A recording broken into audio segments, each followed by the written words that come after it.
Le Centre universitaire de santé McGill a été fier au cours des dernières années de mettre de l'avant plusieurs grands projets au niveau de l'efficacité énergétique, et ceci auprès, je vous dirais, de nos 5 établissements de santé.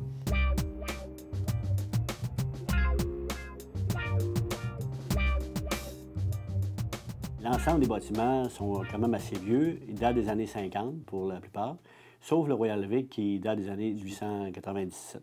C'est important d'avoir des équipements qui sont modernes et efficaces pour pouvoir assurer le confort des bâtiments. On est présentement dans la partie la plus vieille de l'hôpital. Ce que vous voyez ici, c'est la partie charbon de l'hôpital. Ici, c'est les tuyaux les plus vieux qui peuvent exister dans l'hôpital sont à peu près dans ce coin-ci. Ici, il faut faire attention quand on travaille, il faut être prudent. Le système est très, très vieux. Il faut être poli avec les tuyaux. Actuellement, le plan dans les 5 bâtiments, c'est de remplacer les équipements majeurs au niveau électromécanique, chauffage, ventilation, climatisation, pour pouvoir économiser le plus d'énergie possible et diminuer les frais d'opération.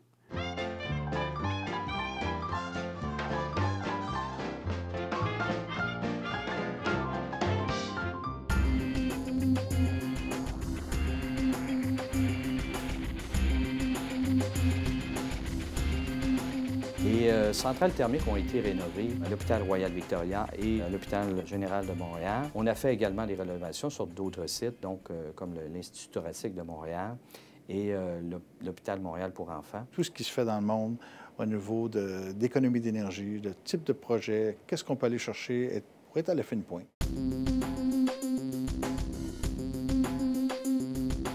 Le plus gros changement qu'on a fait, c'est changer le chauffage de vapeur à l'eau chaude. Compte tenu que la vapeur, ça prend beaucoup d'énergie pour faire la vapeur, compte tenu qu'il faut bouillir l'eau et faire la vapeur, tandis que l'eau chaude, c'est facile. On n'a pas besoin d'équipements spécialisés comme les traits à vapeur et des retours de condensé.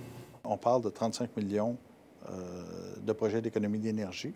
On parle d'un retour sur l'investissement d'environ 7 ans, ce qui nous amène des économies d'énergie d'environ 5 millions par année. C'est quelque chose de très significatif. Un autre élément pour lequel le Centre universitaire de santé McGill est extrêmement fier est évidemment tout le côté du développement durable.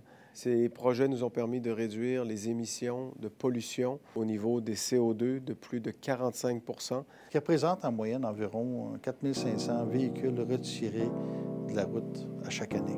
Alors, c'est assez significatif.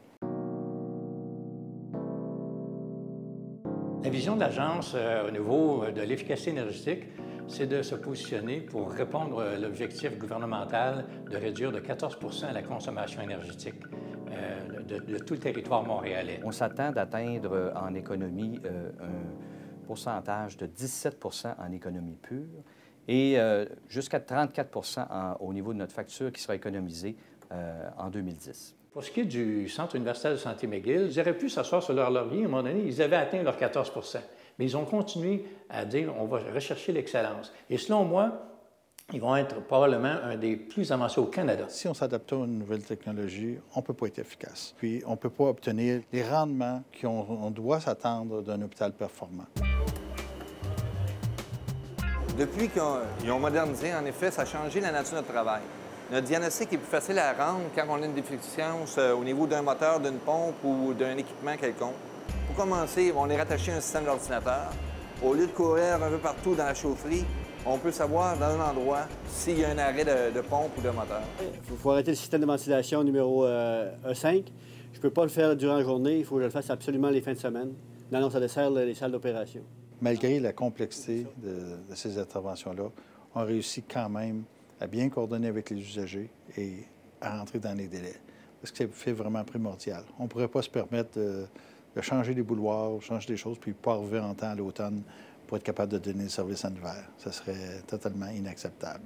C'est la responsabilité de chacun de nous autres de faire son bout de chemin. Puis je pense qu'au niveau... Puis en plus, on est des hôpitaux, donc il faut suivre la logique. Il ne faut pas polluer les gens qu'on soigne. Tous les bénéfices sont immédiats, donc on pollue moins, et ils sont là pour très longtemps. On répond exactement aux demandes de l'équilibre du développement durable qui sont économiques, sociaux et environnementaux. Tout ça se tient.